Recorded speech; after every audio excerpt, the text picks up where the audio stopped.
Welcome to Zoom In, Zoom Out, your global look at news from Taiwan. I'm Rik Glauert.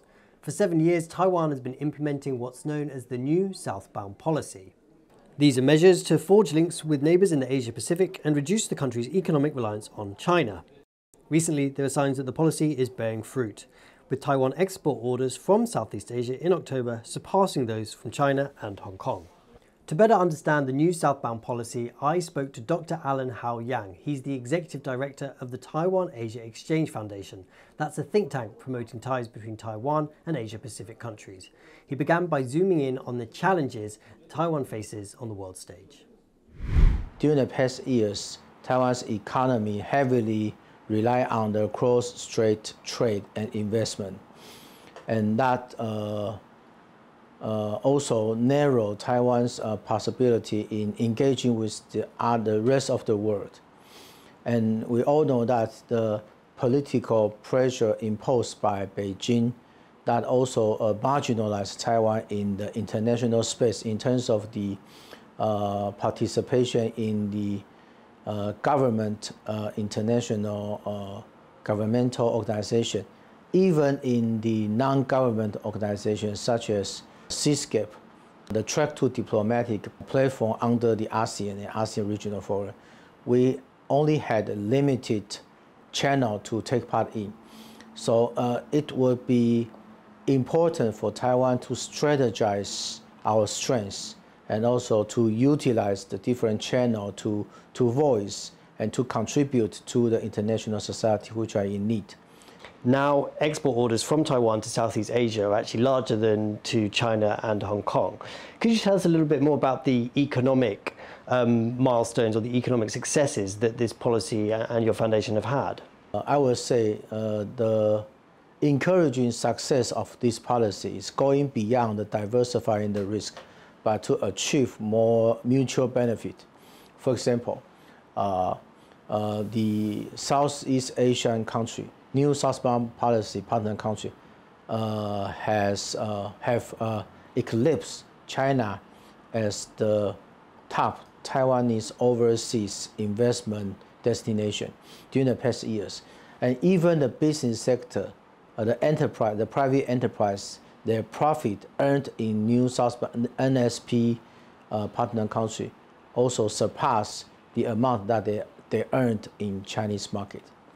So I think the integration of Taiwan's economy with the regional economic community has been demonstrating the success of this policy.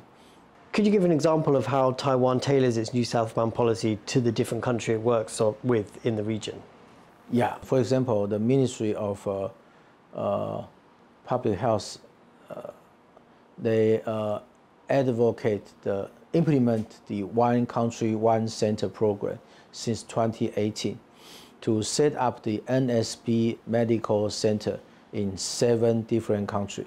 So far there are 10 medical centers in 7 new Southbound Policy countries. And with that, we provide a training program for the medical doctors and medical personnel.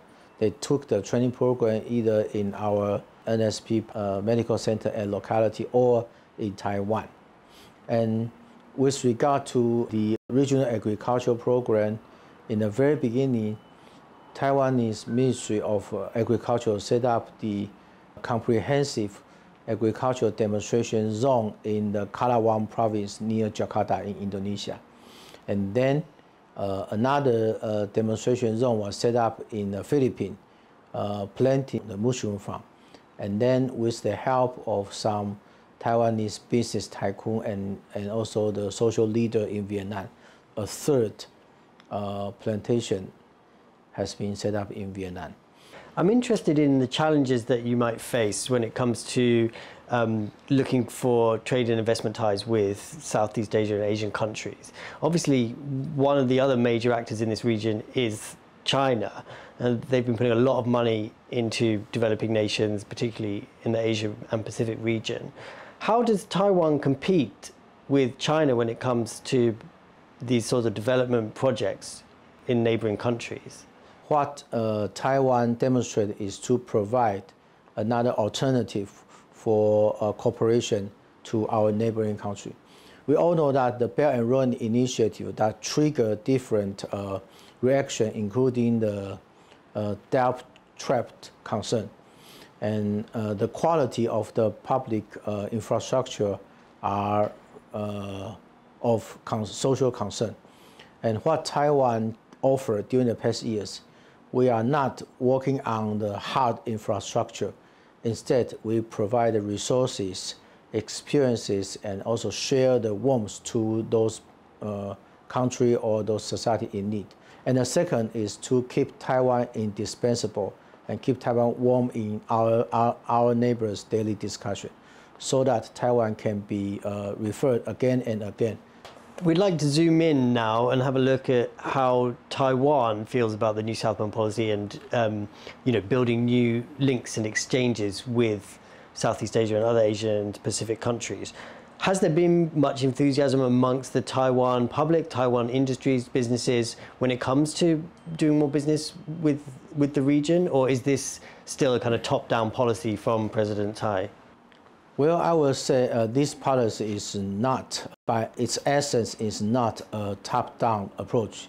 Public sector led by our Executive Yuan, working with the private sector, the production network in the region, which Taiwan's business has long been investigating and also scattered in this region in Southeast Asia.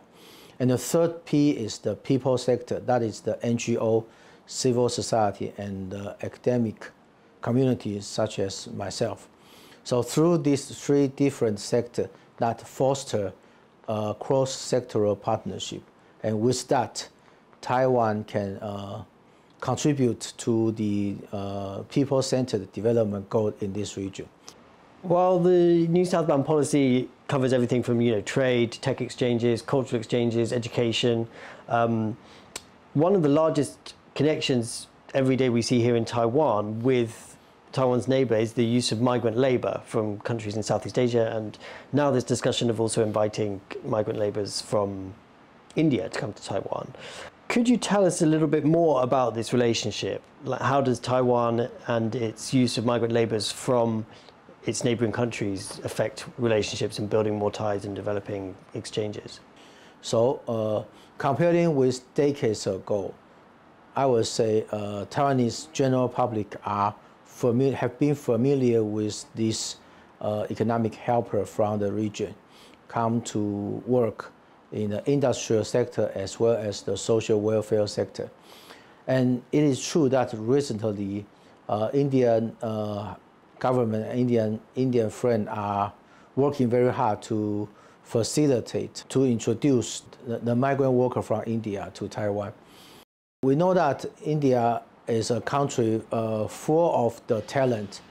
According to their statistic, every year, India University can produce and educate more than 1.5 million engineers. So they are full of the talents, industrial talent. And they also show the great interest in sending the migrant worker to Taiwan. During the past years, the interaction and exchange between Taiwan and India bilaterally, that has shown the solid partnership and also of significant strategic interest for both countries. And the trade volume has been increasing during the past years, more than 60%. And also, India has also very supportive of Taiwan's supply chain and also the high-tech production network. I'm quite positive to this interaction and collaboration. One of the issues facing migrant workers in Taiwan is the way that they're treated. Sometimes they face mistreatment or they aren't having the same rights as their Taiwan counterparts. There's also been kind of accusations of racial discrimination.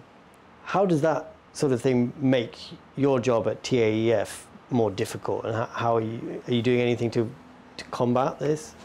We dialogue with the NGO regarding the migrant workers' labor right, and we work as the interface to facilitate the dialogue between Taiwanese Ministry of Labor and also the Indonesian NGO on the labor right in Taiwan.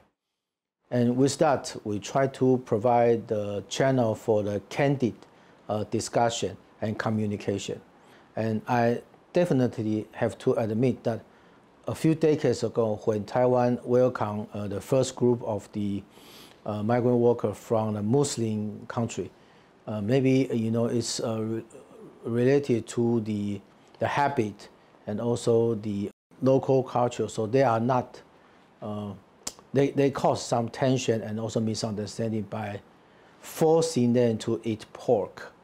It has been improving during the past years, and I think Taiwan is more ready for accommodate more migrant worker and economic helper from different countries. In addition, we not only work as an interface domestically, we also partner with other national think tanks in Japan and other international NGO in the region to discuss the roadmap and also the corridor of the migrant workers in Asia. And with that, Taiwan's experience has been treated as the best practice for neighboring countries. We're now in election season here in Taiwan. We've got legislative and presidential elections coming up, in January next year. How are some of the issues you're dealing with and the new Southbound Policy tackles, how are some of these issues coming up in debates, in the run-up to the elections? We know that Taiwan is a democratic country, so every 4 years we will have a new government.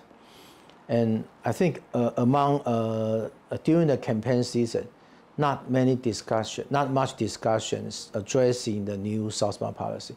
Although there are some kind of the debate over the success, whether it is successful or not. But I would say that so far, only the DPP candidate, Vice President William Lai, he committed to discuss the new Southbound Policy. And he emphasized the importance of this policy. And also, I think if he wins the election, he will continue to engage this policy and to link up with his own blueprint for leading this country. But for other candidates, the opposition party, they even had difficulty in coming up with one candidate, so they did not envisage the foreign policy strategy. So I don't think they are very serious about this new Southbound Policy, given it is a very important strategy. But I will say that after next January, the new government need to pay serious attention to the new Southbound Policy. It's not about continuing or not. It's about how to advancing the current achievement of this policy. Thank you very much for joining us today. Thank you, Rick. It's my pleasure.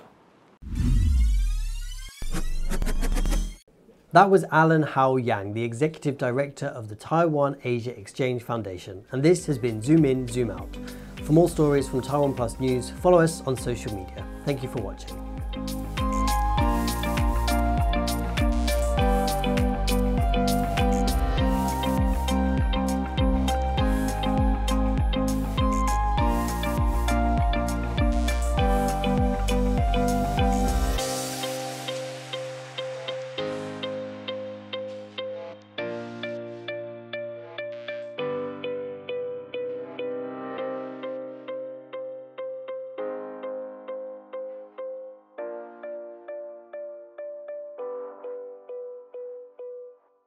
Start your weekend with a cup of coffee and a moment to reflect on what happened this week. Hello and welcome. We've got you covered, from defense and politics to high tech and the arts. Not just to Taiwan, the whole world is watching. You make the coffee, we make the news. Here's what happened on TaiwanPlus.